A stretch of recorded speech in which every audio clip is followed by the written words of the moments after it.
The thing I've noticed about writing in general is that, like videos, the thing that sets apart great from okay is really it's the details that go into it, the little thoughtful stuff that you can add or consider, make one choice over another. Same, that's true for any art. Nobody notices, but everyone sees. Everyone can see it, and everyone knows there's a difference, but only a select few can tell you, oh, that's why. That's one of the benefits of this class has been, is to learn what I do well and what I can improve on.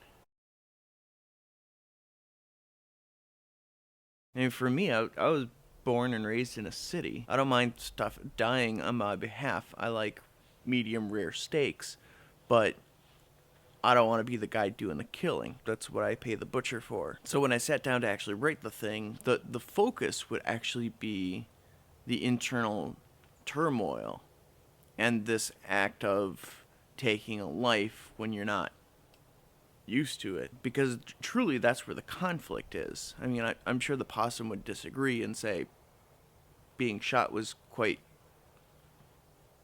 conflicting, but in reality for me the conflict was an internal one rather than an external one. The act of shooting something is in and of itself not all that elaborate. I mean, you pull the trigger, the gun goes bang, the bullet pierces the target, and target flops around and dies. I mean, that's not that hard. Truly, you want to talk about a conflict, a back and forth, a struggle between two opposing deals. I mean, that's, shooting a possum isn't a struggle. I mean, that's just an act. And the possum doesn't get a choice. When you're struggling, the difference between your responsibility and the undesirableness of taking a life, I mean, that's a struggle. That's a back and forth. And so that's what I decided to focus on. In terms of the actual writing process, I needed an opening line, something that grabs people's attention, and I realized guns do a pretty good job of getting people's attention. I named the possum Grendel, evil creature from Beowulf, mainly because it was the whole know your audience. My audience for this class is an English instructor. Had I wrote it for the general population, I may or may not have picked something different to name them, but the creature from Beowulf is going to be a reference that the English teacher is going to know. It also personifies an otherwise faceless creature who wants to shoot Grendel even though he's bad. It's getting dark and it's starting to get cold, so I think I'll go inside and I'll read you the assignment.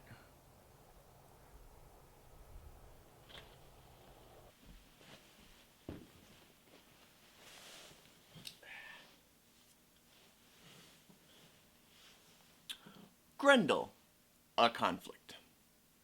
It was a cool, crisp evening, not the kind of evening you'd expect to need a gun. A few days prior, Fiero, our no-neck tomcat great at fighting and even better at killing, came home with gashes and gouges inflicted upon him by something larger than himself. I spent the better part of a half hour tending to his wounds as my hatred for whoever or whatever did this boiled over. Fearing for Fiero's safety, I hoped we'd catch whatever it was in one of our live traps so that my father-in-law could take care of it. Phil, my father-in-law, is an old farmer with nothing but steel feelings for deer, groundhogs, possums, raccoons, or any other four-legged creature that eat his corn and soybeans. One's cuteness be damned, as one raccoon found out months back. Stuck in a live trap next to the barn, a baby raccoon smaller than a sack of flour and cuter than a kitten sneeze looked at me as I got in my car to go to work. Innocent and trusting, its eyes tracked me, hoping I'd set it free.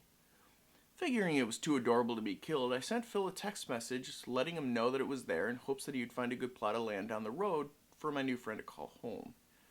Instead, I came to an empty trap silhouetted against a cone-shaped splatter of blood, caking the side of the barn.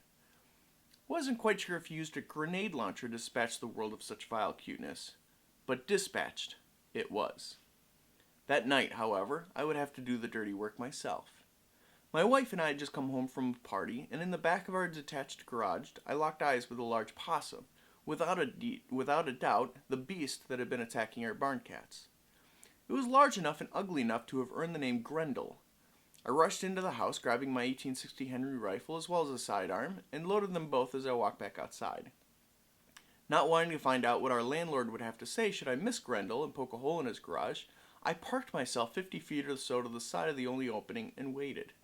Kay, our useless beagle, came to keep me company. "You know," I told Kay, "I hear Grendel killed 30 men. Like a Shakespearean fool, my smirk was but lips deep.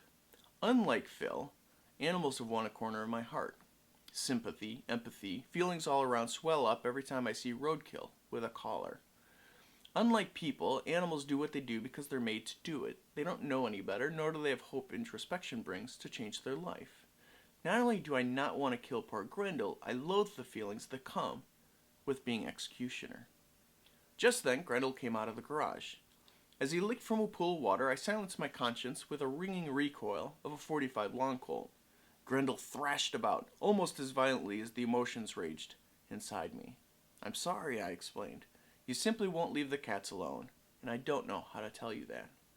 The tears streaming down my cheeks said everything I needed to say. In that moment, wanting nothing more than to end his pain, another round was donated. And then another. And another. Stupid Grendel wasn't dying as quickly as expected, and even after the 1861 try, he was still thrashing about. Not sure what to do, I pulled out my sidearm, and after the 4th or 5th round, Grendel finally went limp. Feeling obligated to rekindle the kind of gravity that should go with taking a life, I stretched my posture and cleared my throat. Apologizing once more like a stuttering native, I decided to leave Grendel out there in the elements to take care of the body in the morning.